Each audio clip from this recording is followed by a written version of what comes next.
আমি সকলোৱে ধনী হ'ব বিচাৰোঁ। জন্মকুষ্ঠিত কোনকেইটা গ্ৰহ শুভ থাকিলে আমি ধনী হ'ব পাৰোঁ। পিত্ত দোষ থাকিলে সন্তান প্ৰাপ্তিৰ ক্ষেত্ৰত বহুতো অসুবিধাৰ সৃষ্টি হয়। গতিকে এইটো সমাধান কেনেকৈ হ'ব? শনি আৰু ৰাহুৰ প্ৰভাৱে আমাৰ জীৱনত কি হ'ব পাৰে প্ৰভাৱত? নিউমাৰলজিৰ 1ৰ পৰা 9 এই সংখ্যাকেইটাই কি সূচায় অকণমান যদি আপুনি বুজাই দিয়ে আৰু দৰ্শকেও গম পাব, ময়ো গম পাম। তথাকথিত যিসকল এষ্ট্ৰলজাৰ আছে, তথাকথিত দেই, সকলো কথা কোৱা নাই যে শনি বেয়া পটকতে নীলম দি দিলে, শনি বেয়া নীলা দি দিলে, শনি দিয়া দিলে বেয়া এমেথিছ দি দিলে। মানুহে এটা বস্তু বৰ ভুল কৰে, সেইটো হ'ল যে ভগৱানৰ উপাসনা বা ভগৱানৰ যেতিয়াই তেওঁলোকে মন্দিৰৰ যায় ৰেমেডি হিচাপত কৰি পেলাই মন্দিৰ যায়। ভগৱান তেনেকুৱা নহয়, ভগৱানক আমি ৰেমেডিৰ কাৰণে ইউজ কৰিব নালাগে। নমস্কাৰ, মই হিমাশ্ৰী শইকীয়া। আজি আমাৰ লগত আছে পপী দেৱী। তেখেতৰ লগত এষ্ট্ৰলজিকেল প্ৰগ্ৰেম বহুতকেইটা কৰিছোঁ আৰু বহুতে ৰেছপন্স দিছে। আজি আমি কথা পাতিম ৰাজযোগ, শনি আৰু ৰাহুৰ প্ৰভাৱ, টেৰো কাৰ্ড, এষ্ট্ৰলজি, নিউমাৰলজি, বহুতো টপিক আনিম তেওঁৰ লগত ডিছকাছ কৰিবলৈ চেষ্টা কৰিম। চ' আপোনাক ৱেলকাম জনাইছোঁ। ধন্যবাদ হিমাক্ষী, তোমাৰ পডকাষ্টলৈ আকৌ মাতাৰ কাৰণে। আগতে আমি মন্ত্ৰ এটাৰ যোগেদি আমি আৰম্ভণি কৰোঁ। ঠিক আছে। ওম পূৰ্ণমাদাঃ পূৰ্ণমিদং পূৰ্ণাত পূৰ্ণমুদচ্যতে পূৰ্ণস্য পূৰ্ণমাদায় পূৰ্ণমেৱাৱশিষ্যতে। ওম শান্তি শান্তি শান্তি। হিমাক্ষী, কি জানিব বিচাৰিছে বা দৰ্শকে কেনেকুৱা ধৰণৰ প্ৰশ্ন বিচাৰি আছে? ঠিক আছে, ফাৰ্ষ্ট এটা কথা কওঁ, মন্ত্ৰটো শুনি একদম আপুনি মাহলটো পজিটিভ কৰি দিছে। চ' ফাৰ্ষ্ট কুৱেশ্যন এইটো, এষ্ট্ৰলজিৰ যোগেদি আমি কি জানিব পাৰোঁ? এষ্ট্ৰলজিৰ যোগেদি আমি বহু কথা জানিব পাৰোঁ। আমাৰ জীৱনৰ জন্মৰ পৰা মৃত্যু সময়লৈকে আমি সকলোখিনি জানিব পাৰোঁ। জন্মৰ সময়ত আমি বহু বস্তু লৈ আহোঁ, আগৰ পূৰ্বজন্মৰ আমি বহু কৰ্ম লৈ আহোঁ। সেই কৰ্ম কেনেকুৱা হ'ব বা আগৰ পূৰ্বৰ কৰ্ম আমি কেনেধৰণৰ কৰিলোঁ, পাষ্ট কৰ্মৰ কথাও জানিব পাৰোঁ। বহুতৰ পাষ্ট লাইফ ৰিগ্ৰেশ্যন থাকে, সেইবিলাকো গম পোৱা যায়। তাৰ লগতে আমি কেৰিয়াৰৰ কথা জানিব পাৰোঁ। আমাৰ একাডেমিক কেৰিয়াৰ কোনফালে যাব বা আমাৰ কেৰিয়াৰ কোনফালে যাব, বিয়া ক'ত হ'ব, বিয়া কেতিয়ালৈকে হ'ব, তাৰ বাহিৰে সন্তান প্ৰাপ্তি হ'বনে নাই, লাভ ৰিলেশ্যন, মৃত্যু কেতিয়ালৈকে হ'ব বা মৃত্যু একচুৱেলি কোৱা নহয়, এষ্ট্ৰলজিকেলি ক'ব নাপায়। আমাৰ গুৰুৱে মানা কৰি থোৱা আছে যে কাৰো মৃত্যুৰ কথা কেতিয়াও আগতীয়াকৈ জনোৱাটো উচিত নহয়। এষ্ট্ৰলজিৰ যোগেদি মৃত্যুৰ কথা জানিব পাৰি, কিন্তু কোৱাটো উচিত নহয়, কেতিয়াও ক'বলৈ নালাগে বুলি কোৱা আছে। কিন্তু তথাপি বহু ক্ষেত্ৰত দেখা পোৱা যায়, যেতিয়া আমি অষ্টম ঘৰ আৰু 12 হাউচটোক চাওঁ, দ্বাদশ ঘৰক যেতিয়া চাওঁ, তেতিয়া মৃত্যুৰ কথাও গম পোৱা যায়।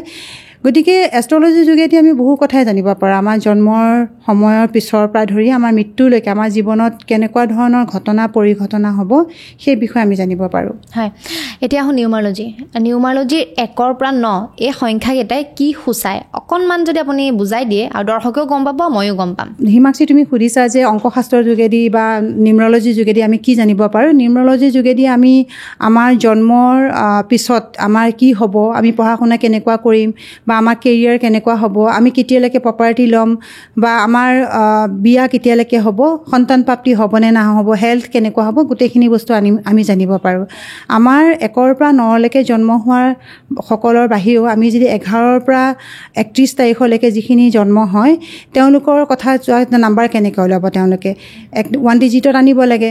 যোনে 11 তাৰিখে জন্ম হৈছে বা কোনোবাই যদি 24 তাৰিখে জন্ম হৈছে, কোনোবাই 31 তাৰিখে জন্ম হৈছে, তেতিয়াহ'লে সেই নম্বৰ দুটাক 11 হ'লে 2 হ'ব, 25 হ'লে 27 হ'ব, 25 হ'লে 27ক আমি প্লাছ কৰিব লাগিব 7 হ'ব, আৰু 31 হ'লে 4 হ'ব। এনেকৈ দুটা ডিজিটক প্লাছ কৰিলে যিটো নাম্বাৰ ওলাব সেইটোৱে হ'ব মূলাং বুলি কোৱা হয়। তাৰ লগে লগে গোটেই নম্বৰখিনি, যেনেকৈ যিদিনাখন জন্ম হৈছে, জন্ম তাৰিখ, জন্ম মাহ আৰু জন্ম ইয়েৰটো যেতিয়া আমি প্লাছ কৰি দিম, যিটো নাম্বাৰ ওলাব সেইটো হ'ব আমাৰ ডেষ্টিনি নাম্বাৰ বা ভাগ্যাংক। এতিয়া যিসকলে 1 তাৰিখে জন্ম হৈছে বা যিসকলৰ মূলাংক বা ভাগ্য 1 হয়, তেওঁলোকৰ কেনেকুৱা হ'ব। যিসকলে 1 তাৰিখে জন্ম হৈছে তেওঁলোকৰ ক্ষেত্ৰত দেখা পোৱা যায় 1 হ'ল সূৰ্যক ৰিপ্ৰেজেণ্ট কৰে, চানক ৰিপ্ৰেজেণ্ট কৰে। গতিকে সূৰ্য কেনেকুৱা? সূৰ্য হ'ল গোটেই আমাৰ ইউনিভাৰ্চেল এনাৰ্জি বুলি কোৱা হয়। ইউনিভাৰ্চেল এনাৰ্জি যিহেতু সূৰ্যই আমাক সকলোকে শক্তি দিয়ে। গতিকে 1 বুলি কোৱাৰ লগে 1ৰ এনাৰ্জিও তেনেকুৱাই থাকিব যে তেওঁ বিচাৰিব বা তেওঁ সেই বস্তুখিনি ডিজাৰ্ভো কৰে যে সকলোকে তেওঁ নিজৰ পাৱাৰটো দিব বিচাৰে, তেওঁ অথৰিটি মানে বিচাৰে যে তেওঁ অথৰিটি বিচাৰে, তেওঁ লিডাৰশ্বিপ কোৱালিটি হয়। লগতে কাৰো ওচৰত হাৰ নেমানে যিসকলে 1 তাৰিখে জন্ম হয় বা যিসকলৰ মূলাংক 1 হয় তেওঁলোকৰ ক্ষেত্ৰত দেখা পোৱা হয় তেওঁলোকে যথেষ্ট অথৰিটি বিচাৰে, লিডাৰশ্বিপ কোৱালিটি হয় আৰু তেওঁলোকে কাৰো তলত চলিব নোখোজে, তেওঁলোকে নিজৰ মতে চলি ভাল পায়। তাৰ লগতে যিসকলৰ ভাগ্যাংক আছে ডেষ্টিনি নাম্বাৰ 1 তেওঁলোকৰ ক্ষেত্ৰতে তেনেকৈ তেওঁলোকৰ প্ৰফেশ্যনত মেইনলি দেখা পোৱা যে গভৰ্ণমেণ্ট জব তেওঁলোকে বেছিকৈ বিচাৰে, যে গভৰ্ণমেণ্ট জবত তেওঁলোকৰ ছেটিছফেকশ্যন বেছি পোৱা যায়। তাৰ লগতে তেওঁলোকে ব্যৱসায়ো কৰি ভাল পায়, ব্যৱসায়ৰ ক্ষেত্ৰত তেওঁলোকৰ ছাকচেছ ভাল, মানি নাম্বাৰ বুলি কোৱা হয় নাম্বাৰ 1। কিন্তু যদি জন্ম তাৰিখত এবাৰতকৈ বেছি আছে তেতিয়াহ'লে আমি কওঁ যে নিগেটিভ 1 বুলি কোৱা হয়। যদি 1 টাইম আছে তেতিয়াহ'লে খুবেই ভাল 1 বা মূলাংক 1 বা ভাগ্যাংক 1 যদি আছে ছিংগল আহিছে তেতিয়াহ'লে আমি চাওঁ যে নিউমৰলজি কুষ্টিখন যেতিয়া বনোৱা হয়, নিউমৰ চাৰ্টখন যেতিয়া বনোৱা হয় যে যদি নাম্বাৰ 1 এবাৰ আছে বা 2বাৰ আছে ইটছ অ'কে আছে, কিন্তু যদি বেছি ততোধিক বেছি হৈ যায় তেতিয়াহ'লে দেখা পোৱা যায় যে নাম্বাৰ 1ৰ যি এনাৰ্জি নিগেটিভ হৈ যায়। তাৰমানে এটা সূৰ্য ঠিক আছে, 2টা সূৰ্য হোৱালে তাৰ তাপ আমি সহ্য কৰিব নোৱাৰোঁ ন, তেনেকুৱা ধৰণৰ কথা। আৰু নিগেটিভটো আকৌ পজিটিভ কৰিব পাৰি নে যদি ৰিপিট হয়? নিশ্চয় পায়। সেইখিনি যেতিয়া আমি জন্মকুষ্ঠিখন অনা হয় বা যোনে চাবলৈ বিচাৰে তেওঁলোকক তাৰ ৰেমেডি দিয়া হয়, যথেষ্টখিনি তাৰ উপায় আছে আৰু ভাল হয়। তাৰ লগতে দেখা যায় তেওঁলোকে বিজনেছ কৰিও ভাল পায়। পলিটিচিয়ানৰ ক্ষেত্ৰত তেওঁলোকৰ যে তেওঁলোকে ৰাজনৈতিক ক্ষেত্ৰখনত আগুৱাই যাব বিচাৰে আৰু খুব তেওঁলোকে পায়ো ছাকচেছো হয় যথেষ্ট। গভৰ্ণমেণ্ট জব বুলি কওঁতে যেনেকৈ চিভিল ছাৰ্ভিচে হওক, প্ৰশাসনিক লাইনত তেওঁলোকৰ চাকৰি হোৱাৰ সম্ভাৱনা বেছি থাকে।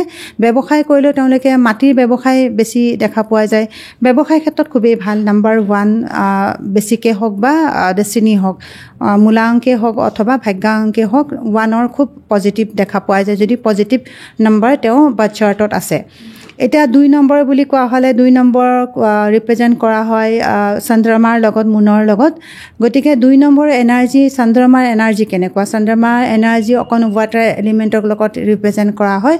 গতিকে চন্দ্ৰমা যেনেকৈ 15 দিন বাঢ়ে 15 দিন কমি যায়, আমাৰ আকাশত যেতিয়া আমি দেখা পাওঁ চন্দ্ৰমা যে 15 দিন চন্দ্ৰমা ওলাইছে, 15 দিন আকৌ লুকাই গৈছে। গতিকে নাম্বাৰ 2 যিসকল থাকে, বেছিক নাম্বাৰ 2 হওক, ডেষ্টিনি নাম্বাৰ 2 হওক বা মূলাংক 2 বা ভাগ্যাংক 2 যিসকল থাকে তেওঁলোকৰ ক্ষেত্ৰত দেখা পোৱা যায় খুবেই ভাল, যিহেতু চন্দ্ৰমাই সূৰ্যৰ পৰা এনাৰ্জি লয়, এনাৰ্জি চ'ৰ্চ যিহেতু চন্দ্ৰমাৰ সূৰ্যৰ পৰাই লয়। চন্দ্ৰমাক কোৱা হয় ৰাণী আৰু সূৰ্যক কোৱা হয় ৰজা। গতিকে ৰজা আৰু ৰাণীৰ এনাৰ্জি খুবেই ভাল। তেওঁলোকৰ অভিনয় ক্ষেত্ৰত তেওঁলোকৰ ছাকচেছ বেছি দেখা পোৱা যায়, আৰ্টিষ্টিক লাইনৰ হয়। তাৰ লগতে দেখা পোৱা গভৰ্ণমেণ্ট চাকৰিৰ ক্ষেত্ৰতো খুবেই ভাল। মেডিকেল লাইনৰ ক্ষেত্ৰত দেখা পোৱা যায় যে মেক্সিমাম মেডিকেল লাইনত যাব বিচাৰে, যিহেতু তেওঁলোকে অকণ নাৰ্ছিং কামবোৰ ভাল পায়, আনৰ সেৱা কৰি ভাল পায়, আনৰ কাম কৰি ভাল পায়, সমাজ সেৱা কৰি ভাল পায়।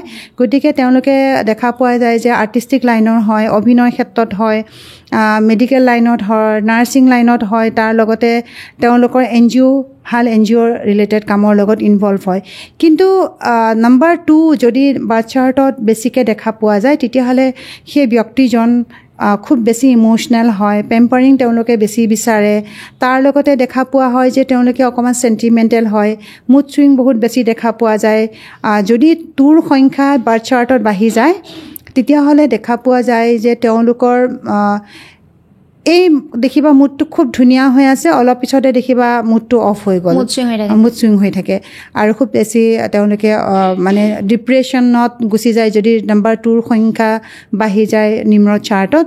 তেওঁলোকৰ কেৰিয়াৰ ভাল, ডেষ্টিনি 2 সকলৰ কেৰিয়াৰ খুবেই ভাল হয়, কিন্তু তেওঁলোকে সদায় এটা গ'ল ছেট কৰি ল'ব লাগে যে মই লাইফত এইটো কামেই কৰিম, কাৰণ ইম'চনেল হয়তো, ইম'চনেল মানুহৰ ক্ষেত্ৰত আপছ এণ্ড ডাউন বহুত থাকে। এতিয়া আমি আহিম নাম্বাৰ 3। নাম্বাৰ 3 হ'ল জুপিটাৰক ৰিপ্ৰেজেণ্ট কৰে। নাম্বাৰ 3 যিহেতু বৃহস্পতিক ৰিপ্ৰেজেণ্ট কৰে, গতিকে বৃহস্পতি হ'ল গুৰুৰ কাৰক, জ্ঞানৰ কাৰক, উইজডমৰ কাৰক। গতিকে বেচিক যাৰ 3 বা ডেষ্টিনি যাৰ 3 তেওঁলোকৰ ক্ষেত্ৰত দেখা পোৱা যায় যে তেওঁলোকে মানে আনক জ্ঞান দি ভাল পায়। মই 3 সঁচাকৈ কথাটো মিলি গৈছে। আনক জ্ঞান দি ভাল পায় আৰু খুব অমায়িক হয়, তেওঁলোকে আনৰ সদায় ভালটো বিচাৰে আৰু ফেমিলি অৰিয়েণ্টেড হয়। তেওঁলোকে কিবা এটা কৰাৰ আগত দেউতা মা সকলোৰে কথা চিন্তা কৰে যে ঘৰখনৰ মানুহে বেয়া পাব নেকি বা ফেমিলিটোৰ কথা চিন্তা কৰে। আৰু পঢ়া শুনাৰ ক্ষেত্ৰত খুবেই ভাল, তেওঁলোকে আগুৱাই যাব বিচাৰে। কিন্তু যদি 3 সংখ্যা কম থাকে তেতিয়াহ'লে ভাল, কিন্তু যদি নম্বৰ 3 সংখ্যা নিম্ন চাৰ্টত বাঢ়ি যায় তেতিয়াহ'লে কিন্তু শিক্ষাৰ ক্ষেত্ৰত কিছু বাধা আহে। নম্বৰ 3 সকলৰ ক্ষেত্ৰত দেখা পোৱা যায় যে তেওঁলোকে PhD কৰি তেওঁলোকে এটা হায়াৰ পষ্টত তেওঁলোকে এছিষ্টেণ্ট প্ৰফেচাৰ বা প্ৰফেচাৰ হ'বলৈ বিচাৰে। এডভোকেচি লাইনত তেওঁলোকৰ ভাল, ল ডিপাৰ্টমেণ্টত খুব ভাল। ল বুলি ক'লে যেনে এডভোকেচি বুলি ক'লে ভাল, ল ডিপাৰ্টমেণ্ট হ'ল যেনেকৈ জুডিচিয়েল মেজিষ্ট্ৰেট, এওঁলোকৰ ক্ষেত্ৰত খুবেই ভাল। তাৰ লগতে দেখা পোৱা যায় যে তেওঁলোকে যিটো চিভিল ছাৰ্ভিচৰ ক্ষেত্ৰতো খুবেই ভাল, যিহেতু গুৰু জ্ঞানৰ কাৰণ গুৰু ৰজাৰ লগতে থাকে, গতিকে তেওঁলোকে সেই ক্ষেত্ৰত ভাল। আৰু ব্যৱসায় বুলি কোৱাৰ লগে লগে তেওঁলোকে একাডেমিক ৰিলেটেড স্কুল বা তেওঁলোকে কোনো কোচিং চেণ্টাৰ তেনেকুৱা ধৰণৰ ব্যৱসায় কৰিব পাৰে আৰু মাটি বাৰী ব্যৱসায় ক্ষেত্ৰতো খুবেই ভাল। কিন্তু যাৰ 3 সংখ্যা জন্ম চাৰ্টত বেছি আছে তেওঁলোকৰ ক্ষেত্ৰত এটা বস্তু দেখা পায়, নাৰ্ভ ৰিলেটেড ইছ্যু আৰু তেওঁলোকৰ পেটৰ প্ৰব্লেম, গেষ্ট্ৰিক আলচাৰ, গ'ল ব্লাডাৰ, পেংকাইটিছৰ প্ৰব্লেম দেখা পোৱা যায় আৰু নাৰ্ভৰ ছিষ্টেমৰ প্ৰব্লেম দেখা পায়। সৰু গুটি মানে ঘৰৰ গাত টিউমাৰ টাইপ সৰু সৰু এনেকুৱা দেখা পোৱা যায়। খুব বেছি নিগেটিভ হ'লে আল্টিমেটলি ভাল, যদি বেছিক 3 ছিংগল 3 থাকে বা ডেষ্টিনি ছিংগল 3 থাকে খুবেই ভাল। এতিয়া আহিম আমি 4ৰ কথা। 4ক কোৱা হয় যে ৰাহুৰ লগত তুলনা কৰা হয়। যিসকল ব্যক্তিৰ বেছিক 3 বা ডেষ্টিনি 3 তেওঁলোকৰ ক্ষেত্ৰত দেখা পোৱা যায় যে তেওঁলোকৰ ওপৰত এনেই আজিকালি কয় যে 13 তাৰিখে জন্ম হৈছে 31 তাৰিখে জন্ম নিগেটিভ বুলি কোৱা হয়। মই খুব ভাল পাওঁ ৰাহুক। ৰাহু যিহেতু এই সময়খিনি ৰাহুৰ সময়, গতিকে যিসকলৰ বেছিক 4 বা যিসকলৰ ডেষ্টিনি 4 তেওঁলোকৰ ক্ষেত্ৰত তেওঁলোকে যথেষ্ট জ্ঞানৰ লগত জড়িত ব্যক্তি হয়। ৰিচাৰ্চ ৰিলেটেড কাম কৰি তেওঁলোকে ভাল পায়, মিডিয়াৰ লগত ৰিলেটেড কাম কৰি ভাল পায়, IT ছেক্টৰত তেওঁলোকৰ খুবেই ভাল। তেওঁলোকক কথাটো হ'ল আনে চলাব নোৱাৰে। যিসকল বেছিক 4 বা ডেষ্টিনি 4 তেওঁলোকক কিন্তু আনে চলাব নোৱাৰে। তেওঁলোকক সৰুৰ পৰাই যদি ভাল এটা সংস্কাৰ দিয়া হয় তেতিয়াহ'লে ফিউচাৰত এজন ভাল ইঞ্জিনিয়াৰ বা এজন ভাল জাৰ্নেলিষ্ট বা এজন ভাল প্ৰশাসনিক বিষয়া বা ৰাজনৈতিক ক্ষেত্ৰতো তেওঁলোকে যথেষ্ট আগুৱাই যায়। যেনেকৈ আমাৰ ভাৰতৰ কথাই কওঁ, এজন ভাল ৰাজনীতিবিদ বুলিয়ে ক'ব লাগিব, আমাৰ অমিত শ্বাহ ডাঙৰীয়া, তেওঁৰ ক্ষেত্ৰতে বেছিক 4 হয়, খুবেই ভাল। তাৰ লগতে বেছিক 4 সকলৰ কম্পিউটাৰ টেকন'লজি এই ক্ষেত্ৰত তেওঁলোকৰ খুব পাকৈত হয়। তেওঁলোকে ছফ্টৱেৰ ৰিলেটেড মোবাইলৰ কাম খুবেই ভাল। কিন্তু যদি বাৰ্থ চাৰ্টত 4ৰ সংখ্যা বাঢ়ি যায় তেতিয়াহ'লে পঢ়া শুনাত তেওঁলোকৰ খুব ৰাপ নাথাকে। একে জেগাতে তেওঁলোকে ষ্টেবল হৈ থাকিব নোৱাৰে। এজেগাত বহাই দিয়াৰ পিছত তেওঁলোকে বাৰে বাৰে সেই জেগাখিনি সলনি কৰে, পঢ়াত বেছি সময় মনোযোগ দি থাকিব নোৱাৰে। তেনেকুৱা বহুত ক্লায়েণ্ট আহে যাৰ ল'ৰা ছোৱালী বেছিক 4 বা ডেষ্টিনি 4, কিন্তু তেওঁলোকৰ যেতিয়া নিগেটিভ দশা চলি থাকে তেওঁলোকৰ ক্ষেত্ৰত কিন্তু হেল্থ ইছ্যুজ দেখা পোৱা যায়। মেইনলি তেওঁলোকৰ এক্সিডেণ্ট হোৱাৰ সম্ভাৱনা বহুত বেছি দেখা পোৱা যায় আৰু অকণমান মেণ্টেলি ডিষ্টাৰ্ব থাকে। তেওঁলোকৰ ক্ষেত্ৰত খোৱা বোৱা, তেওঁলোকৰ লাইফষ্টাইল যদি ঠিক কৰা হয় তেতিয়াহ'লে যথেষ্ট ভাল প্ৰভাৱ পায়। এতিয়া আহিব 5ৰ কথা। এতিয়া 5 বুলি কোৱাৰ লগে লগে 5 নাম্বাৰটো খুব বেলেঞ্চিং নাম্বাৰ। আমি লছু গ্ৰিড মতেও খুব বেলেঞ্চিং নাম্বাৰ আৰু আমাৰ বেদিক নিউমৰলজি মতেও খুব বেলেঞ্চিং নাম্বাৰ। 5 মানে মানি নাম্বাৰ হয়, যেনেকৈ 1ও মানি নাম্বাৰ, 5ও মানি নাম্বাৰ। কিন্তু 5 মানি নাম্বাৰ হ'লেও তাক বেছি কৰিলেট কৰিব যদি যাওঁ তেতিয়াহ'লে ব্যৱসায়ৰ লগত বেছি দেখা পোৱা যায়।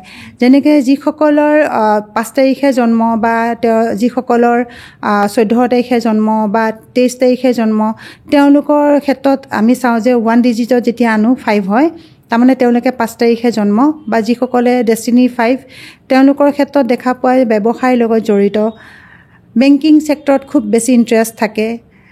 ইঞ্জিনিয়াৰিং লাইনতো খুবেই ভাল তেওঁলোকে বিভিন্ন ক্ষেত্ৰত যাব পাৰে বিভিন্ন তেওঁলোকৰ চোৰ্চ মানে চইচটো বেলেগ বেলেগ ধৰণৰ হয় তেওঁলোকৰ মেইন অকল 5 নহয় বাকী নাম্বাৰখিনিও কেনেকুৱা সেইটো চাব লাগিব কিন্তু মেইনলি তেওঁলোকৰ ক্ষেত্ৰত দেখা পোৱা যায় যে তেওঁলোকে বেংকিং ছেক্টৰ ব্যৱসায় এই লাইনটোত তেওঁলোকৰ যথেষ্ট ইণ্টাৰেষ্ট থাকে যদিও বেলেগ এটা লাইনত গুচি যায় ইয়াৰ মূল কাৰণ এষ্ট্ৰলজিটো চালে আমি ভাল ধৰণে বুজি পাওঁ কিন্তু তেওঁলোকৰ ক্ষেত্ৰত যে মানি ৰিলেটেড তেওঁলোকৰ কেৰেক্টাৰটো খুব থাকে যে মানি মাইণ্ডেড যথেষ্ট হয় দুখীয়া হৈ মৰিব নোখোজে আৰু তেওঁলোকৰ ক্ষেত্ৰত দেখা পোৱা যায় যে সৰু প্ৰায় মানে খুব কম সময়ৰ ভিতৰতে যিসকল বেচিক 5 বা ডেষ্টিনি 5 কম সময়ৰ ভিতৰতে তেওঁলোকে আৰ্নিং কৰিব বিচাৰে কেৰিয়াৰ ষ্টাৰ্টআপ কৰিব বিচাৰে কিবা এটা যোগেদি আৰু তেওঁলোকৰ পঢ়া শুনাৰ ক্ষেত্ৰতো যথেষ্ট ভাল থাকে যথেষ্ট ব্ৰেইনি হয় কিন্তু যদি বাৰ্থ চাৰ্টত 5ৰ সংখ্যা বেছি আহিছে তেতিয়াহ'লে তেওঁলোকৰ ক্ষেত্ৰত কিন্তু অকণমান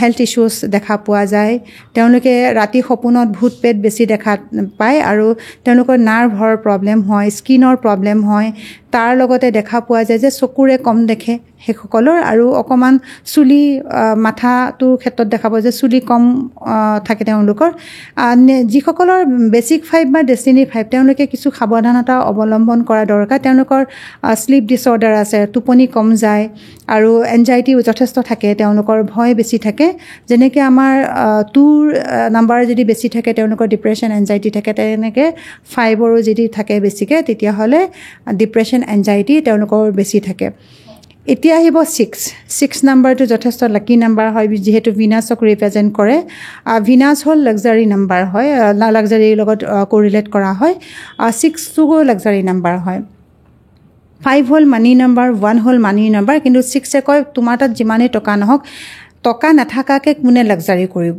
প্ৰথম কথা যে যিসকলৰ বেচিক 6 বা ডেষ্টিনি 6 তেওঁলোকৰ ক্ষেত্ৰত দেখা পোৱা যায় তেওঁলোকে লাক্সাৰী লাইফটো খুব ভাল পায় তেওঁলোকৰ সৰু পৰাই অলপ ঘৰৰ অন্য ব্যক্তিসকলে যদি সেইখিনি ফেচিলিটি পোৱা নাই তেওঁলোকৰ কিন্তু ফেচিলিটি পায় তেওঁলোকে মেইনলি অভিনয় জগতত যায় আৰু তাৰ লগতে তেওঁলোকৰ ডক্টৰ লাইনতো তেওঁলোকৰ যথেষ্ট ভাল মেইল নাম্বাৰ যদি বেছি থাকে তেওঁলোকৰ বাৰ্থ চাৰ্টত তেতিয়াহ'লে মেইল নাম্বাৰ বুলি কোৱা হ'লে 1-9 যদি বেছি থাকে তেতিয়াহ'লে তেওঁলোকে ইঞ্জিনিয়াৰিং লাইনত যায় আৰু যদি ফিমেল নাম্বাৰ বেছি থাকে তেতিয়াহ'লে মেডিকেল লাইন অভিনয় জগতত তেওঁলোকৰ ছাকচেছ বেছি দেখা পোৱা যায় তাৰ লগতে এটা বস্তু চাব লাগিব যে যিসকল ডেষ্টিনি 6 বেচিক 6 নহয় ডেষ্টিনি 6 যিসকল তেওঁলোকৰ ক্ষেত্ৰত তেওঁলোকে ফিউচাৰত কেতিয়াও মানে অভাৱত নাথাকে তেওঁলোকৰ লাইফ খুবেই ভাল কিন্তু বাৰে বাৰে যেতিয়া 6ৰ সংখ্যা যিটো বস্তু অত্যধিক বেয়া ন অতিমাত্ৰা বেয়া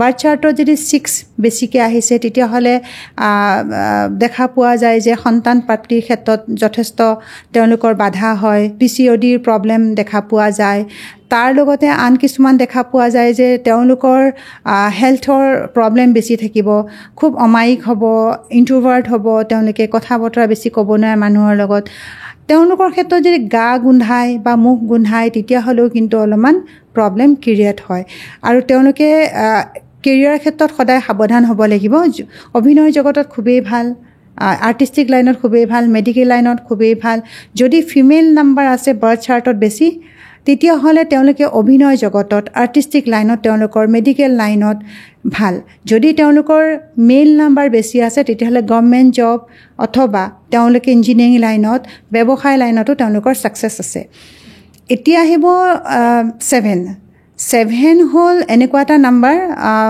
খুব লাকি নাম্বাৰ বুলি কোৱা হয় যেনেকৈ ধোনী আমাৰ খেলুৱৈ ক্ৰিকেট খেলুৱৈ ধোনীৰ জাৰ্চিৰ ওপৰতো 7 লিখা আছে তেওঁৰ ডেট অফ বাৰ্থটো 7ৰ সংখ্যা বহুত বেছি আছে কিন্তু তেওঁক 7ৰ লগত কেনেধৰণে খেলিছে আমি 7 বা আমি যিটো নাম্বাৰ আমাৰ লাইফত বেছি থাকে তাক আমি কেনেধৰণে ইউজ কৰিম সেইটো বাৰ্থ চাৰ্টখন লৈ পেলাই যেতিয়া চাওঁ তেতিয়া গম পোৱা যায় আৰু তেওঁক সেই ধৰণৰ ৰেমেডি দিয়া হয় এতিয়া 7 হ'ল কোৱা হয় লাকি নাম্বাৰ বুলি কোৱা হয় কিন্তু বেচিক 7 হওক বা ডেষ্টিনি 7ত ইয়াত বেচিক 7ৰ ক্ষেত্ৰত অলপমান কেৰেক্টাৰটো বেলেগ থাকে আৰু ডেষ্টিনি 7ৰ ক্ষেত্ৰত অকণমান কেৰেক্টাৰটো বেলেগ থাকে যিসকলৰ বেচিক 7 বা ডেষ্টিনি 7 তেওঁলোকৰ ক্ষেত্ৰত দেখা পোৱা যায় যে তেওঁলোকে অকণমান আনত পৰা অলপমান বেলেগ হয় মানে অকলে থাকি তেওঁলোকে ভাল পায় বৰ বেছি মানুহৰ লগত ডিছকাছ কৰি ভাল নাপায় ইণ্ট্ৰোভাৰ্ট হয় নিজৰ দুখখিনি নিজৰ মাজতে ৰাখি আনক ক'ব নোৱাৰে সৰুৰ পৰাই ফেমিলিয়ে যথেষ্ট মৰম কৰিব, কিন্তু ফেমিলিৰ পৰা যি ধৰণৰ এটা থাকে নহয় যে পেম্পাৰিং দেখুওৱা মৰমটো তেওঁলোকে নাপায়। আৰু এটা বস্তু দেখা পায়, তেওঁলোকৰ ৰিলেশ্যনশ্বিপত যথেষ্ট প্ৰব্লেম থাকে। যিসকল বেচিক 7 বা ডেষ্টিনি 7 তেওঁলোকৰ মেৰেজ লাইফে হওক বা লাইফত মানে ৰিলেশ্যনত ক্ষেত্ৰত অলপমান প্ৰব্লেম, যিকোনো ৰিলেশ্যনত তেওঁলোকে পতকতে সম্বন্ধ গঢ়িব নোৱাৰে।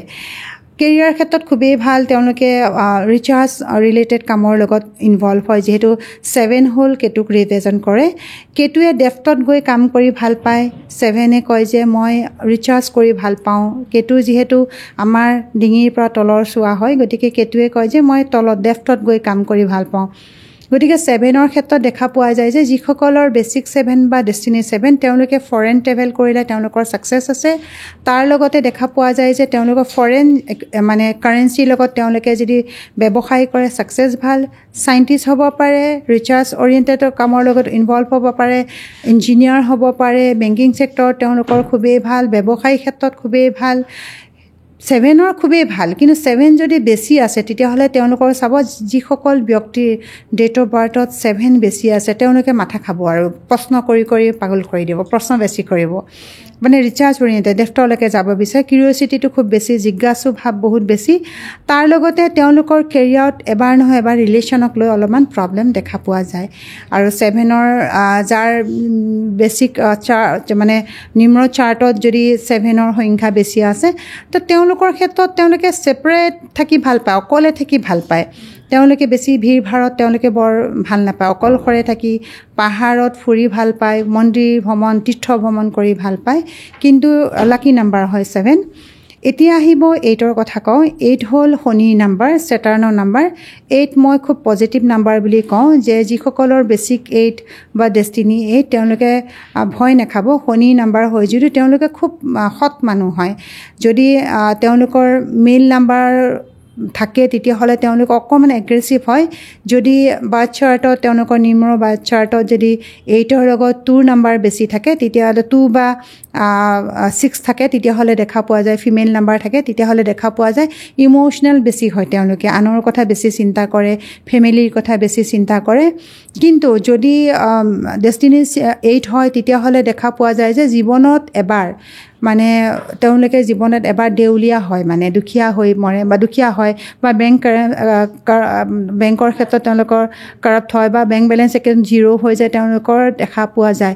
কিন্তু ডেষ্টিনি 8 হওক বা বেচিক 8 হয় তেওঁলোকৰ ক্ষেত্ৰত কিন্তু তেওঁলোকে কেৰিয়াৰত ব্যৱসায় যদি বাৰে বাৰে তেওঁলোকৰ বেচিকো 8 আছে, ডেষ্টিনিও 8 আছে, তেতিয়াহ'লে ব্যৱসায়ত তেওঁলোকৰ বেছি দেখা পোৱা যায়। আৰু যিসকলে এই পডকাষ্টটো চাই থাকিব তেওঁলোকে চাব, যিসকলৰ ডবল 8 আহি আছে বা 88ত জন্ম হৈছে বা 8 আগষ্টত জন্ম হৈছে বা তেওঁলোকৰ বাৰ্থ চাৰ্টত যদি 8 আছে, মেক্সিমাম দেখিব বেংকিং ছেক্টৰৰ লগত জড়িত তেওঁলোকে, আৰু মাটিৰ ব্যৱসায় বা ব্যৱসায়ৰ লগত তেওঁলোকে জড়িত, ব্ৰকাৰবিলাক বেছিকৈ থাকে। আৰু জুডিচিয়েল পাৰ্টতো তেওঁলোকৰ খুবেই ভাল, জুডিচিয়েল ডিপাৰ্টমেণ্টতো তেওঁলোকৰ ভাল, ল বিভাগত তেওঁলোকক বেছি দেখা পোৱা যায়, এডভোকেচি হওক বা মেজিষ্ট্ৰেট হওক বা যিকোনো কোৰ্টৰ হওক, কাছাৰীৰ লগত জড়িত, কোৰ্ট কাছাৰীৰ লগত জড়িত জবত তেওঁলোকৰ খুবেই ভাল। তাৰ লগতে আমাৰ যি চিভিল ছাৰ্ভিচ থাকে, UPSC হওক বা APSCৰ ক্ষেত্ৰত তেওঁলোকৰ ছাকচেছ খুবেই ভাল। কিন্তু যদি ফিমেল নাম্বাৰ আছে তেতিয়াহ'লে অকণমান নিগেটিভ থাকে, কিন্তু যদি মেইল নাম্বাৰ আছে তেওঁলোকে ছাকচেছ হ'ব, তেওঁলোকে চিভিল ছাৰ্ভিচৰ কাৰণে যদি প্ৰিপেয়াৰ হয়। এতিয়া আহিলে 9 নাম্বাৰ খুব ইম'চনেল, যদিও মংগলৰ নাম্বাৰ, যদিও সত্ৰিয় হয় তেওঁলোকে অলপ খঙাল হয়, কিন্তু খুব মৰমীয়াল হয় মানুহখিনি।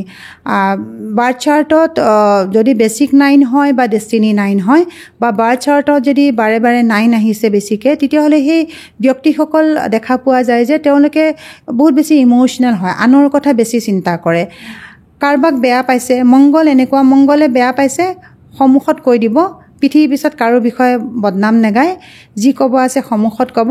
কিন্তু তেওঁলোকৰ কেৰেক্টাৰটো এটাই কথা, তেওঁলোকে যদি কাৰোবাক যদি বেয়া পাইছে তেতিয়াহ'লেও কিন্তু তেওঁলোকক আহি যদি কোনোবাই ৰাস্তাটো সুধিছে যে এইটো ৰাস্তা ক'লৈ যায়, তেওঁলোকে কিন্তু ৰাস্তা দেখাই দিব, কাৰো বাধা নিদিয়ে, কাৰণ তেওঁলোকে সত্ৰিয় হয়। এতিয়া বেচিক 9 বা ডেষ্টিনি 9 যিসকল আছে তেওঁলোকে প্ৰশাসনিক লাইনত, ডিফেন্স NDA হওক, স্পৰ্টছত হওক বা ফাৰ্মাচিকেল কোম্পানীতে হওক, ইঞ্জিনিয়াৰিং ক্ষেত্ৰতে হওক, মেডিকেল লাইনতে হওক, তেওঁলোকৰ কাৰণে সকলো লাইনতে ভাল। তাৰ লগতে দেখা পোৱা যায় যিখিনি আমাৰ যিখিনি মিডিয়া লাইনত আছে, যিখিনি জাৰ্নেলিষ্ট আছে, তেওঁলোকৰ ক্ষেত্ৰতো যথেষ্ট ছাকচেছ বুলি ক'ব লাগিব। তেওঁলোকে জিম লাইনত যাব পাৰে, যোগা লাইনত যাব পাৰে। কিন্তু যদি বাৰ্থ চাৰ্টত 9ৰ সংখ্যা বহুত বেছি আছে, তেতিয়াহ'লে তেওঁলোক বহুত বেছি কনজাৰভেটিভ হয়, বহুত বেছি ইণ্ট্ৰভাৰ্ট হয়। যেতিয়া খং উঠিব, বহুত বেছি খং উঠিব, আৰু যেতিয়া খং নুঠে তেতিয়া তেওঁলোকে একো কৰিব নোৱাৰে, উইল পাৱাৰটো কম থাকে। গতিকে মংগলক ঠিক কৰিবৰ কাৰণে তেওঁলোকৰ ক্ষেত্ৰত এটা বস্তু মই লাষ্টত কৈ দিওঁ, বাকীখিনি কথা ক'ম বাৰু পিছত। তেওঁলোকে যিমান পাৰে সিমান গ্ৰীণ চিল্লি, কেঁচা জলকীয়া তেওঁলোকে ভাতৰ লগত খাব লাগে, ফুড ৰেমেডি হয়। আচ্ছা, এতিয়া আৰু এটা কথা মোৰ জানিব মন গৈছে, যিহেতু আপুনি টেৰ' কাৰ্ড চাই, টেৰ' কাৰ্ডৰ যোগেদি কি জানিব পাৰোঁ আমি? টেৰ' কাৰ্ডৰ যোগেদি আমি বহুত বস্তু জানিব পাৰোঁ। বিভিন্ন ডেক্স আছে, আমি যেনেকৈ অ'চ'জেন টেৰ'ত আছে, এঞ্জেল গাইড আছে, ৰাইডাৰ ৱাইড আছে, আমি বিভিন্ন কাৰ্ড আমি চাব পাৰোঁ। কিন্তু প্ৰত্যেকৰ প্ৰেডিকশ্যন বেলেগ বেলেগ হয়, প্ৰত্যেকৰ ইনটিউশ্যন বেলেগ বেলেগ, যিহেতু ডিভাইন ব্লেছিং থাকে তাতে, গতিকে প্ৰত্যেকৰে এনাৰ্জি বেলেগ থাকে, প্ৰত্যেকৰে ৰিডিং বেলেগ থাকে। কিন্তু এটা কথা ঠিক যে টেৰ' কাৰ্ডে যদিও আমাৰ গ্ৰহ নক্ষত্ৰৰ কথা নকয়, কিন্তু তথাপিও প্ৰেজেণ্ট টাইমত কি হৈ আছে, কালিলৈ কি হ'ব, পৰহিলৈ কি হ'ব, আৰু এই কামটোৰ যোগেদি আমাৰ ফিউচাৰ ছাকচেছ কিমান হ'ব, এই কথা টেৰ' কাৰ্ডে কয়। তাৰ লগতে টেৰ' কাৰ্ডত দেখা পোৱা যায় যে সেই মানুহজন কেনেকুৱা, সেই মানুহজনৰ কেৰেক্টাৰটো কেনেকুৱা। তুমি যেনিবা মোৰ ওচৰত টেৰ' ৰিডিং কৰিব আহিছা, তেতিয়া মই তুমি কেনেকুৱা, মোৰ ওচৰত তুমি কি জানিব আহিছা, বা তোমাৰ ব্যক্তিত্ব কেনেকুৱা, এই কথাখিনি আমি টেৰৰ যোগেদি চাব পাৰোঁ, এনাৰ্জি লৈ পেলাই। তাৰ লগতে কেৰিয়াৰ, তাৰ লগত ব্যৱসায় কেনেকুৱা হ'ব, ফাইনেন্সিয়েল কণ্ডিশ্যন ফিউচাৰত কেনেকুৱা থাকিব, তাৰ লগতে মেৰেজ কেতিয়ালৈকে হ'ব, লাইফ পাৰ্টনাৰজন কেনেকুৱা হ'ব, বা লাভ ৰিলেশ্যন কেনেকুৱা হ'ব, লাইফ কেনেকুৱা হ'ব, গোটেই বস্তুবোৰ আমি টেৰ' কাৰ্ডত চাব পাৰোঁ। আপোনাৰ ওচৰতো বহুত ক্লাইণ্ট আহে, বেছিকৈ কেনেকুৱা ধৰণৰ ক্লাইণ্ট আহে আপোনাৰ ওচৰত? আজিকালি বেছিকৈ আহে কেৰিয়াৰ কথা, আৰু ছেকেণ্ড আহে ৰিলেশ্যনশ্বিপৰ ক্ষেত্ৰত। এইটো কমনেই নি বাৰু চবৰে ক্ষেত্ৰত? মানে কেৰিয়াৰ বুলি ক'লে যেনেকৈ হঠাৎ ব্যৱসায় বেয়া হৈ গ'ল, হঠাৎ চাকৰিৰ পৰা ৰিজাইন দিলোঁ, হঠাৎ মোৰ মাটিখিনি বিক্ৰী কৰি দিলোঁ, মই বা কোনোবাই মাটি বিক্ৰী কৰিছে, মাটি বিক্ৰী কৰি পেলাই ব্যৱসায় এটা কৰিব লৈছে। মেইনলি কেৰিয়াৰৰ ক্ষেত্ৰত যথেষ্ট দেখা পোৱা যায়। আৰু যিসকল মাক দেউতাকে ল'ৰা ছোৱালীৰ কেৰিয়াৰটোৰ কথা ভাবে যে সিটো বিচাৰি আছে ইঞ্জিনিয়াৰিং, বা আমাৰ ঘৰখনৰ মানুহেও বিচাৰি আছোঁ মেডিকেল লাইনত যাওক, কিন্তু একচুৱেলি সি ইঞ্জিনিয়াৰিঙত গ'লে ভাল হ'ব, মেডিকেলত গ'লে ভাল হ'ব, নে অন্য কোনোবা লাইনত গ'লে ভাল হ'ব। আজিকালি ডক্টৰ ইঞ্জিনিয়াৰ বাহিৰেও বহুত লাইন আছে য'ত আমি আগুৱাই যাব পাৰোঁ। কিন্তু ফ'ৰ্চফুলি আমি ল'ৰা ছোৱালীক আগুৱাই লৈ যাওঁ যে নাই সি নোৱাৰিব, তথাপি আমি দেখাক দেখি কওঁ যে তই অমুকটো হ'বই লাগিব। তেওঁলোকৰ ক্ষেত্ৰত কিন্তু এবাৰ যদি তেওঁলোকে আহি পেলাই চায়, বা তেওঁলোকে এষ্ট্ৰলজি বা নিউমৰলজি বা টেৰ' কাৰ্ডৰ যোগেদি বা হস্তৰেখাৰ যোগেদি যদি তেওঁলোকে চায়, তেতিয়াহ'লে কেৰিয়াৰ কথা গম পোৱা যায় যে কেৰিয়াৰ কোনটো লাইনত গ'লে ভাল হ'ব, তেওঁলোকৰ কোনটো কেৰিয়াৰটো আগুৱাই গৈছে। যে এটা সময় আহে আমাৰ জীৱনত যে আমি সেই সময়খিনিত আমি দিগভ্ৰান্ত হেৰুৱাই পেলাওঁ, আমি কনফিউজনত থাকোঁ যে একচুৱেলি কি কৰিলে ভাল হ'ব। বহুত আছে বিদেশত গুচি গৈছে কেৰিয়াৰ কাৰণে, বা বেংগলোৰ গুচি গৈছে, বা কোনোবাই মুম্বাই গুচি গৈছে, বা কোনোবা অন্য দিল্লী গুচি গৈছে। 3-4 বছৰ থকাৰ পিছত মাক দেউতাকক কয় যে নাই মই এতিয়া নপঢ়োঁ, মই ঘৰত যাম। তেনেকুৱা বহুত ল'ৰা ছোৱালী আছে। বা কোনোবাই IITত গ'ল, IIT ভাল ছাবজেক্ট লৈ পাছ কৰিলে, কিন্তু তাৰপিছত কয় যে নাই মই প্লেচমেণ্ট নলওঁ, এতিয়া মই চিভিল ছাৰ্ভিচৰ কাৰণে প্ৰিপেৰেশ্যন কৰোঁ। এতিয়া মাক দেউতাক বা কনফিউজ, বা ল'ৰাটোও কনফিউজ, বা ছোৱালীজনীও কনফিউজ হয় যে একচুৱেলি মই চিভিল ছাৰ্ভিচত গ'লে ভাল হ'ব, নে মোৰ এই ছেক্টৰতে মোৰ বেছি ভাল হ'ব। গতিকে এই ক্ষেত্ৰত কিন্তু সদায় এটা প্ৰেডিকশ্যন লোৱা খুবেই দৰকাৰ, যে আমি গাইডেঞ্চ হিচাপত ল'ব লাগে। যেনেকৈ আমাৰ GPS, আমি গুগল GPS মাৰি পেলাই যেনেকৈ আমি এটা ডাইৰেকশ্যন আমি বিচাৰি লওঁ যে আমি তোমাৰ তাত আহিবৰ কাৰণে যেনেকৈ মই গুগল মেপত গৈ পেলাই GPS অন কৰি লওঁ, তেনেধৰণে যদি আমি GPS নিচিনা আমি এষ্ট্ৰলজি বা নিউমৰলজি বা পামেষ্টিক বা টেৰ' কাৰ্ডক যদি ব্যৱহাৰ কৰোঁ, তেতিয়াহ'লে খুব সুন্দৰ ধৰণে কেৰিয়াৰ ক্ষেত্ৰত আমি এটা ভাল চইচ আমি কৰি ল'ব পাৰোঁ, ডিৰেকশ্যন লাইনত যাব পাৰিম, ডিৰেকশ্যনটো আমি ল'ব পাৰোঁ। Actually guidance, actually astrology, numerology, tarot' card এইটো একচুৱেলি গাইডেঞ্চ হিচাপত ল'ব লাগে। এতিয়া কি হয়, বহু তথাকথিত এষ্ট্ৰলজাৰ আছে, ভয় খুৱাই পেলাই তেওঁলোকক মিছগাইড কৰে। সেইকাৰণে এই বস্তুটো এটা কেনা লাগি গৈছে, মানুহে বহুতে বিলিভ কৰে, বহুতে বিলিভ নকৰে। কিন্তু যিসকলে শাস্ত্ৰৰ জ্ঞান আছে, যিসকলে আমাৰ ভাৰতীয় দৰ্শনক মানে, তেওঁলোকে নিশ্চয় এই কথাটো জানে যে জ্যোতিষশাস্ত্ৰই কেতিয়াও মানুহক বেয়া পথে নিনিয়ে। জ্যোতি মানে কি? জ্যোতি মানে পোহৰ। গতিকে আন্ধাৰৰ পৰা পোহৰলৈ আমি যাবৰ কাৰণে ব্যৱস্থাটো যদি কৰি ল'ব পাৰোঁ জ্যোতিষশাস্ত্ৰ বা অংকশাস্ত্ৰ বা হস্তৰেখাৰ যোগেদি, তেতিয়াহ'লে আমি এটা ভাল কেৰিয়াৰ বা ভাল এটা আমি জীৱন গঢ়িব পাৰোঁ। যদি তুমি গম পোৱা যে অলপ পিছতে ভূমিকম্প আহিব, তেতিয়াহ'লে নিশ্চয় তুমি তাৰ কাৰণে কিছু হ'লেও মুকলি জেগাত সাৱধানতা অৱলম্বন কৰিবা। গতিকে মানুহে অকল বেয়া সময়ত নহয়, মানুহে যদি ভাল সময়তো আহে, যে বেয়া সময়ৰ প্ৰস্তুতি চলায় যে মোৰ আগন্তুক সময়খিনি কেনেকুৱা হ'ব, সেই বস্তুটো যদি চাই লয়, তেতিয়াহ'লে নিশ্চয় মানুহে প্ৰিপেয়াৰ হ'ব পাৰিব আৰু প্ৰটেকশ্যন ল'ব পাৰিব। আৰু বা আপুনিতো বহুত ধৰণৰ ৰিমেডি দি থাকে, ৰিমেডিয়ে সঁচাকৈ কাম কৰেনে? আৰু ৰিমেডি কি দিয়ে? আৰু লগতে জেমষ্টনে সঁচাকৈ কাম কৰেনে? এইখিনি কথা কওকচোন। ৰেমেডিয়ে নিশ্চয় কাম কৰে হিমাক্ষী। ৰেমেডিয়ে কাম কৰে কাৰণেতো আজিৰ তাৰিখতো এষ্ট্ৰলজি, নিউমৰলজি, টেৰ', পামেষ্টি বা অন্য যি মাধ্যম আছে, মডেলিটি আছে, সকলোখিনি মানুহে মানি লৈছে, কাৰণ ৰেমেডিয়ে কাম দিয়ে।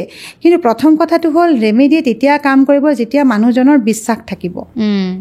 কিন্তু মানুহে এটা বস্তু, ভগৱানৰ যি কৰ্ম বা পূজা পাঠ যি কৰে, সেইটো ৰেমেডি হিচাপত কৰে।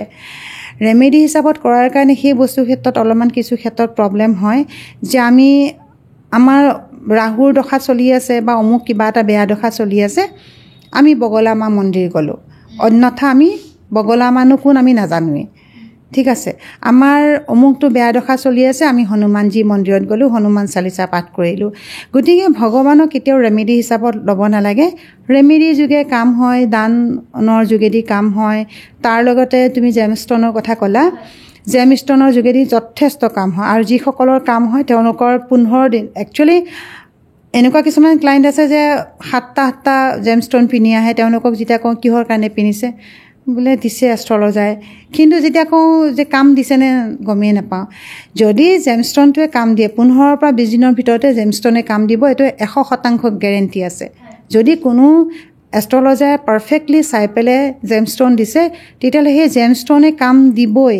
কিন্তু তেতিয়াহে কাম দিব যেতিয়া সেই জেমষ্টনটো সেই গ্ৰহৰ লগত মিলি আছে, তেতিয়াহে কাম দিব। অন্যথা যে অমুক ৰাহু বেয়া, শনি বেয়া, কেতু বেয়া, বুধ বেয়া, ব্যৱসায় ভাল হ'ব, মাংগলিক দুখ ভাল হ'ব বুলি জেমষ্টন এটা পিন্ধাই দিলে কিন্তু কেতিয়াও তাৰ উপায় নহয়। যদি জেমষ্টনে কাম দিয়ে, তেতিয়াহ'লে 15 পৰা 20 দিনৰ ভিতৰত সেই জেমষ্টনে কাম দিব, এইটো 100% গেৰেণ্টি আছে।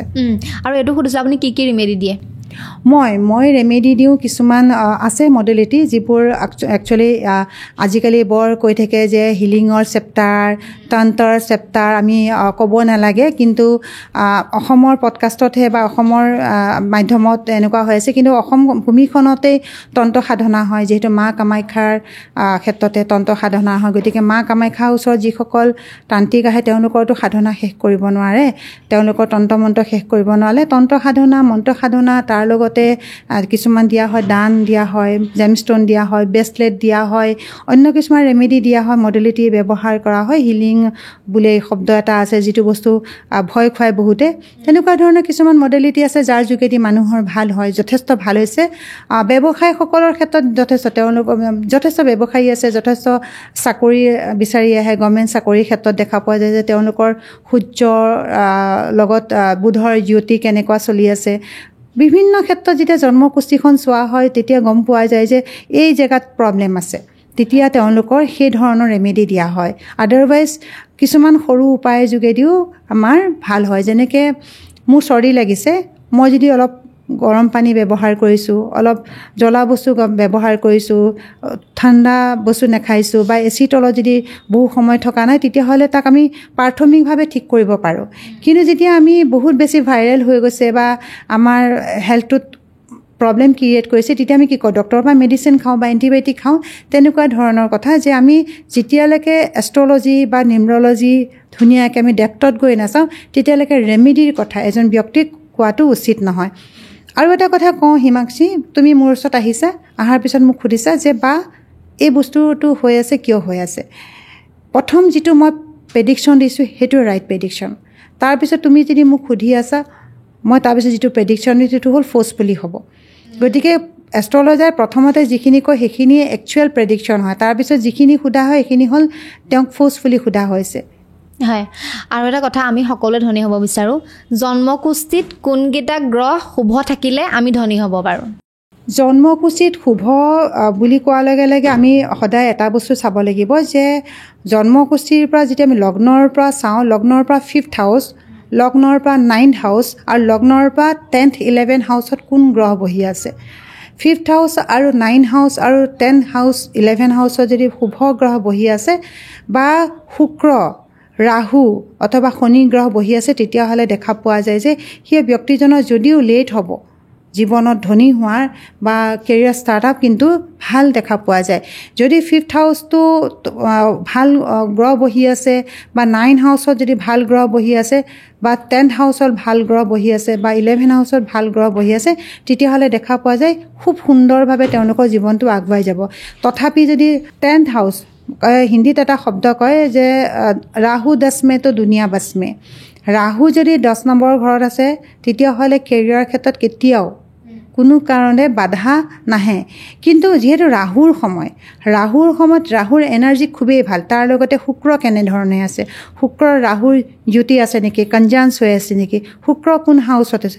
শুক্ৰই লাক্সাৰী দিয়ে, ৰাহুৱে দিব যে তুমি লাক্সাৰী পাবৰ কাৰণে কোনটো ৰাস্তাত যাবা। গতিকে শুক্ৰ আৰু ৰাহু আমি দেখা পোৱা যায় যে জন্মকুষ্ঠি যদি শুভ ঠাইত আছে, শুভ ধৰণে আছে, কোনো গ্ৰহৰ বেয়া দৃষ্টি থকা নাই, তেতিয়াহ'লে দেখা পোৱা যায় যে সেই ব্যক্তিজনে এটা সময় নেম ফেম ছাকচেছ আৰু সকলোখিনিয়ে পাব। তাৰ লগতে আন এটা বস্তু চোৱা যায় যে আমাৰ বুধ কেনেধৰণে আছে, বুধে কেনেধৰণে আছে। বুধ হ'ল বুদ্ধিমত্তাৰ কাৰক, বুধে দিব জ্ঞান আৰু ব্যৱসায়। গতিকে জন্মকুষ্ঠিত বুধ কেনেধৰণে আছে, বুধ যদি খুব ষ্ট্ৰং হৈ আছে, য'ৰ পৰাই যেনে নহওক মেনেজ কৰিব, মেনেজ মাষ্টাৰ বুলি কোৱা হয় বুধক। তাৰ লগতে শনিৰ কথা কোৱা হয়, শনি যদি খুব শুভ ধৰণে আছে, শনিৰ ক্ষেত্ৰত দেখা শনিয়ে যেতিয়াই শুভ হৈ থাকিব যদি কোনোবা এটা ঘৰত 5th 9th আৰু 10th বা 11th হাউচত, তেতিয়াহ'লে শনিয়ে কিন্তু ৰাজযোগ বনাবই। আৰু এটা কথা, ৰাজযোগ বুলি আমি শুনি থাকোঁ এইটো শব্দ, ৰাজযোগ মানে কি বুজাই দিয়কচোন। ৰাজযোগ মানে হ'ল, এতিয়া চোৱা, যিসকল ৰজা বুলি কোৱা হয়, মই এটা এক্সাম্পললৈ আনো, বৰ লম্বা নকৰোঁ বাৰু। ৰাজযোগ মানে হ'ল যিসকল ৰজা আছিলে, তেওঁলোকৰ জীৱনশৈলী, তেওঁলোকৰ লাইফষ্টাইল, ৰাজকীয় জীৱনশৈলী, তেওঁলোকৰ ক্ষেত্ৰত দেখা পোৱা যায় যিসকলে ৰাজযোগ মানে ৰজাৰ যুগ, ৰজাৰ দৰে যিটো জীৱনশৈলী তেওঁলোকে জীৱন যাপন পালন কৰে, জীৱন নিৰ্বাহ কৰে, তেওঁলোকৰ ক্ষেত্ৰত দেখা পোৱা যায় যে ৰাজযোগ বুলি কোৱা। এতিয়া বুধ আদিত্য যুগ আছে, অন্য বিভিন্ন যুগ আছে, কিন্তু ৰাজযোগৰ ক্ষেত্ৰত দেখা পোৱা হয় যে জন্মকুষ্ঠিত কোনটো ঘৰত আছে, ক'ত আছে, মাৰক হাউচত আছে নে বাধক হাউচত আছে। ৰাজযোগটো তোমাৰো আছে বা মোৰো আছে, কিন্তু মাৰকত আছে নেকি বা বাধকত আছে নেকি। যদি মাৰক বা বাধক ঘৰত গৈ পেলাই ৰাজযোগ বনি আছে, তেতিয়াহ'লে সেইটো ৰাজযোগ নহয়। তোমাৰ যি ৰাজযোগ বেলেগে বেনিফিট ল'ব। যেনেধৰণৰ আগতে আমাৰ আমি এখন ৰাজ্যত আছোঁ, অসম ৰাজ্যত আছোঁ, আমি কোনোবা এখন ৰাজ্য দখল কৰিবৰ আগতে ৰজাৰ বিভিন্ন প্লেনিং থাকে, ৰণকৌশল থাকে। ৰজা এজনে জীৱনটো বৰ কঠিন নহয়, ৰজা এজনৰ জীৱন ইমান সহজ নহয়। তেওঁলোকে সৰুৰ পৰাই বিভিন্ন ৰণকৌশল শিকে, মৃত্যু হয় দেউতাকৰ, তাৰপিছতে ৰাজপাট পায়। আৰু তেওঁলোকৰ জীৱনটো তেনেকুৱা নহয়, সহজ সৰল নহয়। তেওঁলোকে প্ৰজাৰ চিন্তা কৰিব লাগে, তেওঁলোকে তাৰ লগতে চাব লাগিব কোনোবা দেশে বা কোনোবা ৰাজ্যই তেওঁলোকক আক্ৰমণ কৰিব নেকি।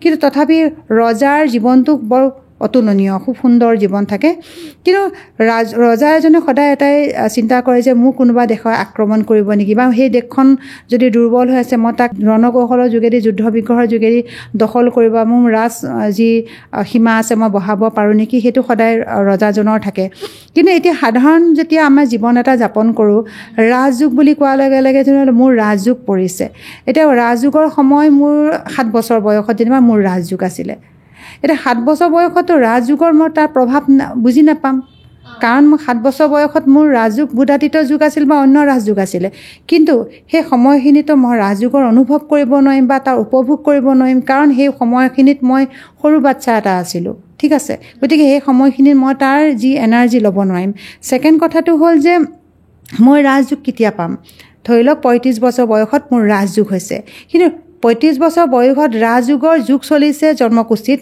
কিন্তু তাৰ আগৰ পৰাই যদি মই এলাহ কৰি আছোঁ তাৰ আগৰ পৰাই যদি মই কেৰিয়াৰৰ কথা কোনো ভবা নাই মই বেয়া কাম কৰি আছোঁ তেতিয়া ৰাজযোগৰ ফল আমি ল'ব নোৱাৰোঁ আন এটা কথা চোৱা যায় যে কোনোবা এজন ব্যক্তিৰ 65 ইয়াৰ্ছৰ ৰাজযোগ আহিছে তেতিয়া 65 ইয়াৰ্ছৰ ৰাজযোগ হোৱা সময়ত সেই মানুহজনৰ ডায়েবেটিক কিডনি প্ৰেছাৰ বিভিন্ন বেমাৰ বিঘিনি থাকিব তেওঁ কেনেকৈ ৰাজযোগৰ ফল ল'ব পাৰিব নোৱাৰে গতিকে ৰাজযোগৰ যিটো কথা কোৱা হয় এই ৰাজযোগটো ইমান সহজ নহয় ৰাজযোগ ল'বৰ কাৰণে আগতে ৰাজযোগৰ ফল ল'বৰ কাৰণে আগতে আমি জন্মকুষ্ঠিখন চাব লাগে জন্মকুষ্ঠিখন চোৱাৰ পিছত গম পোৱা যায় যে ৰাজযোগটোক আমি কেনেধৰণে উপভোগ কৰিব পাৰোঁ তাক কেনেধৰণে আমি ইউটিলাইজ কৰিব পাৰোঁ হয় আৰু জন্মকুষ্ঠিত যে কিছুমান বহুত দুখ থাকে ন কি দুখ থাকে আৰু উপায়সমূহ কি যদি দুখ থাকে উপায়সমূহ কেনেকুৱা ধৰণৰ অৱলম্বন কৰিব লাগে জন্মকুষ্ঠিত কালসৰ্প দুখ থাকে মাংগলিক দুখ থাকে তাৰ লগতে থাকিব চণ্ডাল দুখ আছে গ্ৰহণ দুখ আছে টিপাপ দুখ আছে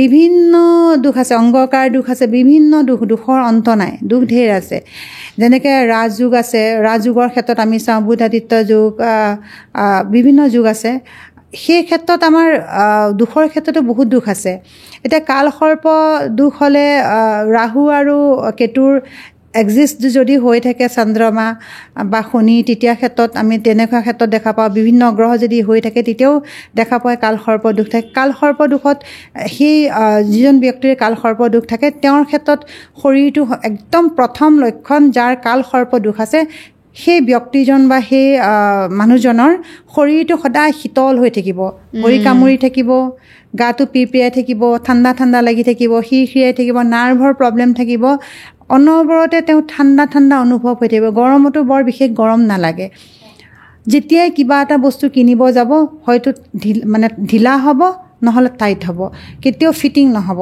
তাৰ লগতে নিজৰ ৰুমটোতে হওক কেতিয়াও কোনো কাৰণে তেওঁ ডাইৰেকশ্যন নিমিলিব বিচনাখন এইটো চাইডে যদি লগাইছে সপোন দেখিব সিটো চাইডে লগালেও সপোন দেখিব ৰাতি সাপ দেখি থাকিব তাৰ লগতে দেখা পোৱা যায় ভূত প্ৰেত দেখিব মেইনলি শিৱ মন্দিৰ যোৱা দেখিব সাপৰ সপোন দেখিব যিসকলৰ কালসৰ্প দুখ আছে তাৰ লগতে মাংগলিক দুখ যিসকলৰ আছে তেওঁলোকে ৰাতি জুয়ে পুৰা দেখিব ৰাতি দেখিব যে জুই পুৰি গ'ল কোনোবা এটা ঘৰ পুৰি গ'ল কোনোবা এখন গাড়ী জ্বলি গ'ল আৰু তেওঁলোকৰ ক্ষেত্ৰত বেছিকৈ দেখা পোৱা যায় যে এনেকুৱা যেতিয়াই কিটচেনত যাব বা যেতিয়াই ক'ৰবাত যাব অকণমান হ'লেও জুয়ে পুৰিলে বা কোনোবাই মেচ মাৰিছে মন্দিৰত চাকিটো জ্বলাইছে জুয়ে পুৰিছে অকণমান ক'ৰবাত লাগিছে বোলে পুৰিয়ে গ'ল বোলে বাইক এখনতে লাগি গ'ল তেওঁৰ ক'ৰবাত ছাল এটুকুৰাই গ'ল মাংগলিক দুখ যিসকলৰ আছে তেওঁলোকৰ ক্ষেত্ৰত অনবৰতে মাথাটো বিষাই থাকিব হেডেক বহুত বেছি দেখা পোৱা যায় আৰু চাইনাছৰ প্ৰব্লেম দেখা পোৱা যায় এতিয়া শনি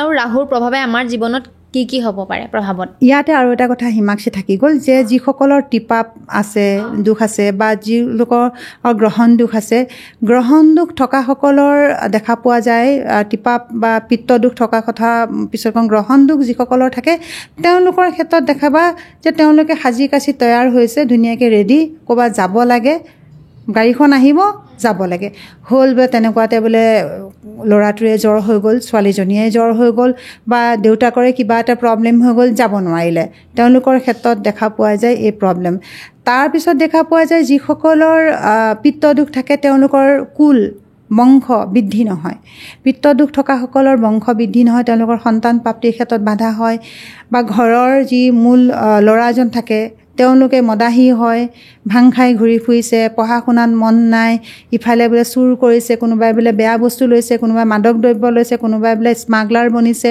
যিসকলৰ দেখা পোৱা কুষ্ঠিত যদি এইখিনি আছে মানে পিত্তদোষ আছে। পিত্তদোষ থকাসকলৰ বংশ কেতিয়াও আগুৱাই নাযায়, বংশ সদায় বিনষ্ট হয়, বংশ আগুৱাই যাব নোৱাৰে, বংশৰ ক্ষেত্ৰত বাধা আহে। বংশটো তেতিয়া আগুৱাই যাব যেতিয়া ঘৰখনৰ উন্নতি থাকিব, ঘৰৰ মাজত মকামিলা থাকিব। গতিকে জন্মকুষ্ঠিখনতো কিন্তু আমাৰ এষ্ট্ৰবাস্তু থাকে। জন্মকুষ্ঠিখন চালেই গম পোৱা যায় যে ঘৰৰ বাস্তু কেনেধৰণৰ। জন্মকুষ্ঠি বিভিন্ন বাস্তুৰ উপায় কৰে, কিন্তু তথাপি তেওঁলোকৰ ভাল নহয়। বহু ক্লাইণ্ট আছে, আজিৰ তাৰিখত বহু ক্লাইণ্ট আছে, অমুকৰ পৰা বাস্তু কৰিলোঁ, তমুকৰ পৰা বাস্তু কৰিলোঁ, কিন্তু বাইদেউ বাস্তু কৰি একো পোৱা নাই। ইফালে বাথৰুম ভাগিছোঁ, ইফালে কিটচেন ভাগিছোঁ, ইফালে বেডৰুম ভাঙিছোঁ, চিলিং ভাগিছোঁ, কিন্তু তথাপি আমি একো লাভ পোৱা নাই। ইয়াৰ মূল কাৰণ হ'ল যে জন্মকুষ্ঠিখনত যদি এষ্ট্ৰবাস্তু, আমাৰ শৰীৰৰো বাস্তু আছে, আমাৰ শৰীৰটো পঞ্চতত্ত্ব দি আমাৰ মানে গঠিত হৈ আছে। গতিকে শৰীৰৰ বাস্তু মানে এষ্ট্ৰবাস্তু। জন্মকুষ্ঠিখনত যদি বাস্তুৰ দোষ আছে, তেতিয়াহ'লে কোনো কাৰণে ঘৰৰ বাস্তু কৰি থাকিলেও সদায় অপায় মংগল থাকিবই। আৰু সন্তান প্ৰাপ্তিৰ ক্ষেত্ৰত বাধা হ'ব, বংশ বৃদ্ধিত বাধা হ'ব, মদ মাংস খাই ল'ৰা ছোৱালী অতপালি কৰিব, বিভিন্ন সমস্যা দেখা পোৱা যায়। কিন্তু তথাপি কালসৰ্প দোষ থকাসকলে যেতিয়া পঞ্চমী তিথি পৰে, তেওঁলোকে যদি ৰূপৰ আৰু তামৰ সাপ তেওঁলোকে বনাই পেলাই যদি শিৱ মন্দিৰত তেওঁলোকে ৰাতিপুৱা তেওঁলোকে ফুল তুলসী বেলপাত দি পেলাই যদি তেওঁলোকে পুৰোহিত হাতেৰে সংকল্প কৰি দান কৰে, তেতিয়াহ'লে কালসৰ্প দোষ কিন্তু কমি যায়। এইখিনি যিখিনি দুখ আছে সেইখিনি নাইকিয়াও কৰিব পাৰি ৰেমেডি যোগেদি। কিন্তু মানুহে এটা বস্তু বৰ ভুল কৰে, সেইটো হ'ল যে ভগৱানৰ উপাসনা বা ভগৱানৰ যেতিয়াই তেওঁলোকে মন্দিৰৰ যায় ৰেমেডি হিচাপত কৰি পেলাই মন্দিৰ যায়। ভগৱান তেনেকুৱা নহয়, ভগৱানক আমি ৰেমেডিৰ কাৰণে ইউজ কৰিব নালাগে। ভগৱানক এনেকুৱা নহয়, বহুতে কয় ইমান পাঠ কৰিলোঁ, ইমান পূজা কৰিলোঁ, তথাপি একো ফল নধৰিলে।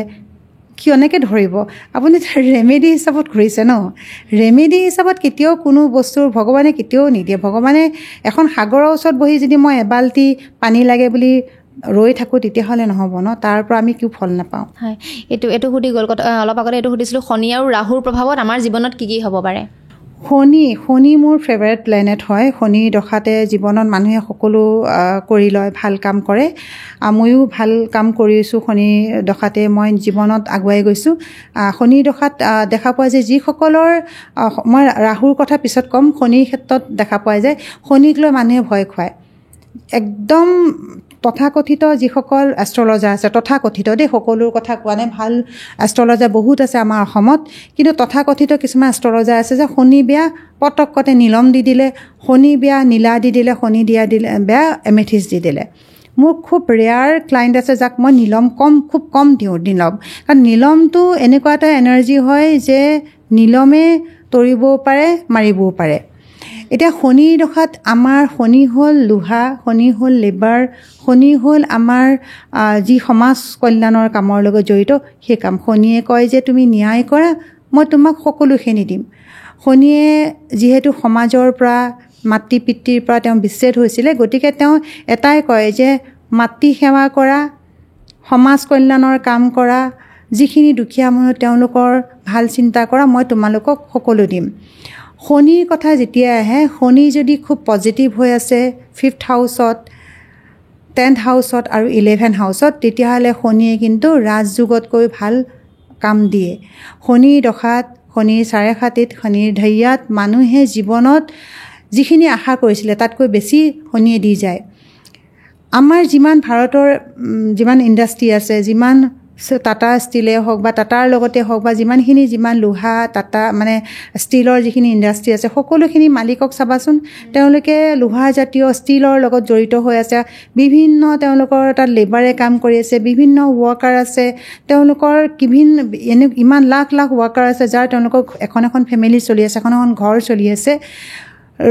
শনি হ'ল লোহা লগত জড়িত কাম, আৰু লেবাৰ হ'ল শনিয়ে ভাল পায়। গতিকে লেবাৰ ক্লাছখিনি মানে লেবাৰ ক্লাছিফিকেশ্যন কৰা নাই ইয়াতে, যিখিনি লেবাৰ হয়, যিখিনি কৰ্ম কৰে, শ্ৰমিক হয়, তেওঁলোকক শনিয়ে খুব ভাল পায়। গতিকে শনিয়ে এটাই কয় যে শ্ৰমিকক তোমালোকে শ্ৰদ্ধা কৰিবা, যিখিনি কাম কৰা মানুহ তেওঁলোকক শ্ৰদ্ধা কৰিবা, মই তোমালোকক সকলো দিম।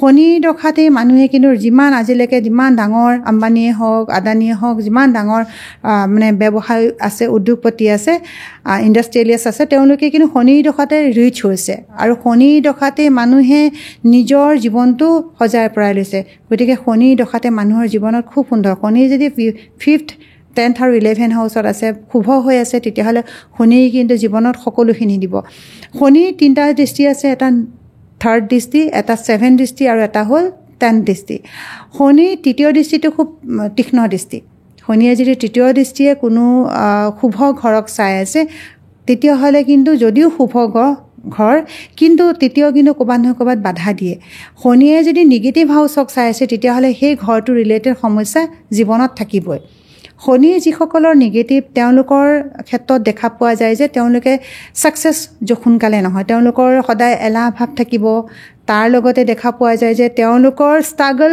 নামতে তেওঁলোকে জীৱনটো পাৰ কৰে যে মোৰ জীৱনত বহুত ষ্ট্ৰাগল চলি আছে চেষ্টা নকৰে শনি যাৰ বেয়া তেওঁলোকে ক'ব মোৰ লাইফটো ইমান ষ্ট্ৰাগল শনিয়ে এটাই কয় যে মই সকলো দিম কিন্তু তুমি কৰ্ম কৰা তুমি ন্যায়ৰ লগত কামৰ লগত জড়িত হোৱা তুমি কৰ্ম কৰা মই সকলো দিম শনিৰ দশাত মানুহে ৰিচ হয় শনিৰ দশাতে মানুহে ৰিচ হয় শনিৰ দশাতে মানুহে নেম ফেম ছাকচেছ লয় গতিকে শনিক যদি আপুনি অৱহেলা কৰে শনিক যদি বোলে নাই শনিয়ে মোৰ জীৱনটো বেয়া কৰি তুলিছে গতিকে শনিৰ কাৰণে যদি মই নীলম পিন্ধিছোঁ অমুক পিন্ধিছোঁ নহ'ব শনি যদি খুব শুভ হৈ আছে নীলম পিন্ধিলে কাম দিব যদি বা অন্য পাথৰ পিন্ধিলেও কাম দিব শনি ৰিলেটেড পাথৰ যদি শনি নিগেটিভ হৈ আছে যদি শনিৰ পাথৰ পিন্ধিছে তেতিয়াহ'লে শনিয়ে কিন্তু আৰু তাৰ বেয়া প্ৰভাৱহে দিয়ে আন এটা কথা দেখা পোৱা যায় যিসকলৰ ভৰি মোজা পিন্ধিলে ভৰি গোন্ধায় গেৰুৱা ফাটে বা যিসকলৰ খুব গা গোন্ধায় বা যিসকলৰ মুখ গোন্ধায় যিসকলে নখ চখ নাকাটে লেতেৰা পেতেৰা থাকে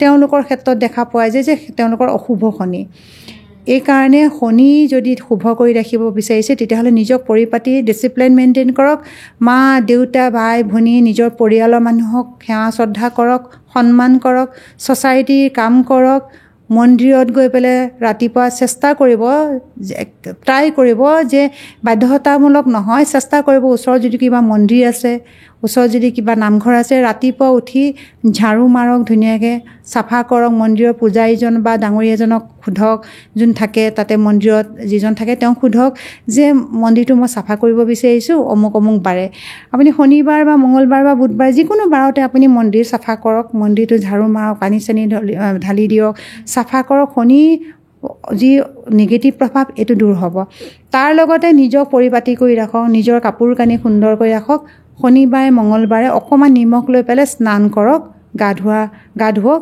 শনি নিগেটিভ শনি দূৰ হ'ব আৰু ৰাহু হ'ল আজিৰ সময়খিনিক ৰাহু সময় বুলি কোৱা হয় ৰাহু কাল কোৱা হয় যিহেতু কলিযুগত যদি জীৱনত মানুহে এটা ভাল এটা নেম ফেম ছাকচেছ মানুহক দেখাব বিচাৰিছে শনি হ'ল দেখাব আৰু ৰাহু হ'ল দেখাব বিচৰা এটা প্লেনেট ৰাহুৱে কয় যে মই দেখাব বিচাৰোঁ মই অমুকক দেখাব আপুনি যদি জীৱনত বিচাৰিছে যে মই এইটো বস্তু মই দেখাম মই কৰিমেই গ'ল ছেট কৰিব বিচাৰিছে তেতিয়াহ'লে আপোনাক ৰাহুৱে দিব এতিয়া ৰাহুৱে কেনেকৈ দিব ৰাহু হ'ল দুটা বিপকেছ এটা হ'ল জ্ঞানৰ বিপকেছ এটা হ'ল অজ্ঞানৰ বিপকেছ ৰাহু জ্ঞানৰ লগত তুলনা কৰা হয় কিন্তু আমাৰ আজি তাৰিখত ৰাহু নামত ভয় খুৱাই মানুহক বিভিন্ন ধৰণে লুটিপুটি খাইছে ৰাহু হ'ল জ্ঞানৰ কাৰক ৰাহু যাৰ ভাল যেনেকৈ মাইক্ৰ'ছফ্টে হওক বিভিন্ন যিবিলাক ছফ্টৱেৰ কোম্পানী আছে যিমান আমাৰ ভাল মোবাইল আছে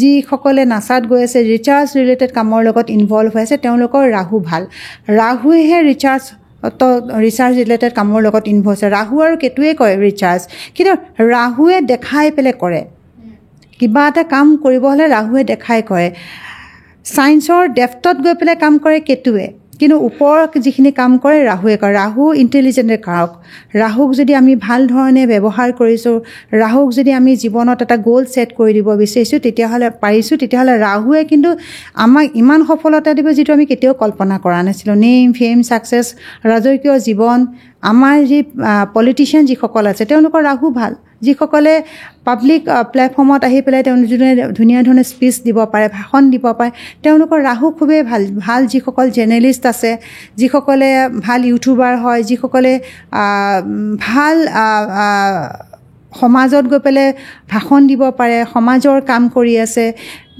এংকৰবিলাকৰ ক্ষেত্ৰতে চাওঁ, যিসকলৰ ৰাহু ভাল তেওঁলোকৰ ছাকচেছ ভাল, নেম ফেম ছাকচেছ সকলো ভাল। ৰাহু হ'ল কেমেৰা, ইলিউজন।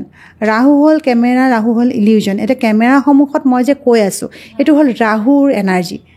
গতিকে ৰাহুৱে কয় যে দেখাবা, আমি দেখাব বিচাৰোঁ, আনক দেখাব বিচাৰিছোঁ। কি কৰি দেখাব বিচাৰোঁ? আমি ভাল কাম কৰি দেখাব বিচাৰিছোঁ, ৰিচাৰ্জ ৰিলেটেড কাম কৰিব বিচাৰিছোঁ, সমাজৰ কাম কৰিব বিচাৰিছোঁ। ৰাহুৱে কয় তুমি কৰা, মই তোমাৰ লগতে। ৰাহু যিসকলৰ ভাল তেওঁলোকৰ ক্ষেত্ৰত কেতিয়াও কোনো কাৰণতে তেওঁলোকে এলাহ কৰি বহি নাথাকে, উইল পাৱাৰ যথেষ্ট বেছি থাকে, চেলেঞ্জিং হয়, বহুত বেছি চেলেঞ্জিং। মই অমুকক দেখাম, দেখুওৱা সেইটো খুব বেছি দেখাম মানে এইটো তেওঁৰ নিজৰ মাজত এটা কনফিডেন্টটো বঢ়ায়। আমি যে কওঁ অমুকক দেখাম, সেইটো আচলতে অমুকক দেখাবৰ কাৰণে নকওঁ, আমি নিজৰ কনফিডেন্ট লেভেলটো বঢ়াওঁ। আমি চাবাচোন হয় নে নহয় হিমাক্ষী, যে আমি কওঁ যে মই দেখাম অমুকক দেখাবতো আমি নোৱাৰোঁ, কিন্তু আমি নিজৰ কনফিডেন্ট লেভেলটো বঢ়াইছোঁ। ৰাহু হ'ল সেইটো যে অমুকক দেখাম, যিটো কনফিডেন্ট বঢ়ায় সেইটো হ'ল ৰাহু।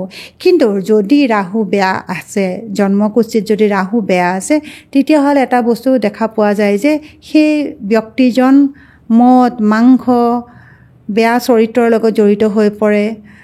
তাৰ লগতে দেখা চুৰ কৰিব লয়, অন্য বস্তু খাই, যিবোৰ আজিকালি মেণ্টেল হেল্থত মানে বিভিন্ন প্ৰভাৱ পেলায়।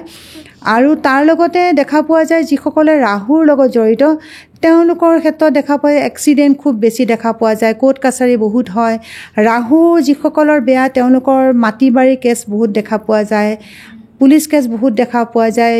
আনহাতে এটা বস্তু খুব বেছিকৈ তেওঁলোকে ছাডেনলি জব এৰি দিয়ে, চাকৰি এৰি দিয়ে, ব্যৱসায় এৰি দিয়ে, তেওঁলোকে ইচ্ছা নাই কৰিবলৈ। ৰাহুৰ যাৰ বেয়া বা ৰাহু দশা চলি থকা নাই কিন্তু নিগেটিভ ৰাহুৰ দশা আহি গৈছে, ছাডেনলি দেখিব যে ব্যৱসায় কৰিব মন নাই, বেলেগ এটা ব্যৱসায় কৰিছে, সেই ব্যৱসায় তেওঁলোকৰ ছাকচেছ নাই। ছাডেনলি দেখিব যে তেওঁলোকৰ চাকৰি কৰিব মন নাই, চাকৰি কৰি আছে, চাকৰিটো হৈছে বেলেগ চাকৰি তেওঁলোকে বিচাৰে, ছাডেনলি চেঞ্জ বিচাৰে। আৰু তেওঁলোকে এই বস্তুটো চেঞ্জ বিচাৰে, তেওঁলোক অতিমাত্ৰা আশা কৰে, দেখাব বিচাৰে, দেখাব বহুত বেছি বিচাৰে। আৰু ৰাহু যাৰ বেয়া থাকে তেওঁলোকৰ ক্ষেত্ৰত ষ্টুডেণ্টৰ ক্ষেত্ৰত দেখা পোৱা যায় যে তেওঁলোকে মানে মোবাইলত গৈ বা টেবত গৈ পেলাই বা বিভিন্ন লেপটপত গৈ তেওঁলোকে বেয়া মুভি চাবলৈ লয় বা গেম বেছি খেলিবলৈ লয়। মানে নিগেটিভ ৰাহুৰ প্ৰভাৱত তেওঁলোকৰ পঢ়াৰ প্ৰতি মন নাই, একেটা জেগাত বহি নাথাকে, মাক দেউতাকৰ কথা নুশুনে, আনষ্টেবল লাইফষ্টাইল হয়, লগৰ কোনোবা সমনীয়াৰ লগত বেয়া মুভি চায়। গতিকে যিসকলৰ ৰাহু নিগেটিভ থাকে তেওঁলোকৰ ক্ষেত্ৰত এই প্ৰব্লেমটো দেখা পোৱা যায়। কিন্তু শনি যাৰ বেয়া থাকে তেওঁলোকৰ এলাহ, মই যে এলাহ, পঢ়িব মন নাই, শুই থাকিব মন আছে, গাটো বেয়া লাগি আছে, মানে সদায় কিবা নহয় কিবা এটা ইছ্যু কৰি তেওঁলোকে পিছুৱাই থাকে। কিন্তু শনি যাৰ ভাল তেওঁলোকৰ ক্ষেত্ৰত দেখাব তেওঁলোকে ডিচিপ্লিন, উইল পাৱাৰ বুলি নহয়, ডিচিপ্লিন, খুব ডিচিপ্লিন। মই 9টা বজাত যাম মানে 9টা বজাত যামেই, 10 মিনিট আগত যাম। আৰু যাৰ শনি বেয়া তেওঁলোকৰ সদায় আজি নহয় কাইলৈ, আজি নহয় কাইলৈ। গতিকে এইখিনি ক্ষেত্ৰত আমি ৰাহুক মই ক'লোঁ যে জ্ঞানৰ এটা ব্ৰিফকেছ, এটা অজ্ঞানৰ ব্ৰিফকেছ। যিটো জ্ঞানৰ ব্ৰিফকেছ আমি যদি তাক ভাল ধৰণে ইউটিলাইজ কৰোঁ তেতিয়াহ'লে আমি নেম ফেম ছাকচেছ, নাম যশ খ্যাতি গোটেইখিনিত এটা ভাল লাইফষ্টাইল পাম। আৰু তাৰ লগতে যদি আমি অজ্ঞানৰ ব্ৰিফকেছটোত আমি হাত ধৰিছোঁ তেতিয়াহ'লে জীৱনটো মানে বেয়া ফালে গতি কৰিব। আৰু যাৰ ফলত মেণ্টেল ষ্ট্ৰেছ বাঢ়ি পায়, ঘৰ এখনত মদ খাই আহি ল'ৰা ছোৱালীয়ে কাজিয়া কৰে, মাক দেউতাকৰ কথা নুশুনে, পঢ়া শুনাত মন নবহে, বিভিন্ন কাৰক। আৰু এটা কথা, আমি বহুত দীঘল কথা পাতিলোঁ বা বহুত দীঘলে হৈ আছে, কিন্তু লাষ্টত আৰু এটা কথা সুধিম। আপুনি অলপ আগতে ক'লে পিত্ত দোষ থাকিলে সন্তান প্ৰাপ্তিৰ ক্ষেত্ৰত বহুতো অসুবিধাৰ সৃষ্টি হয়, গতিকে এইটো সমাধান কেনেকৈ হ'ব?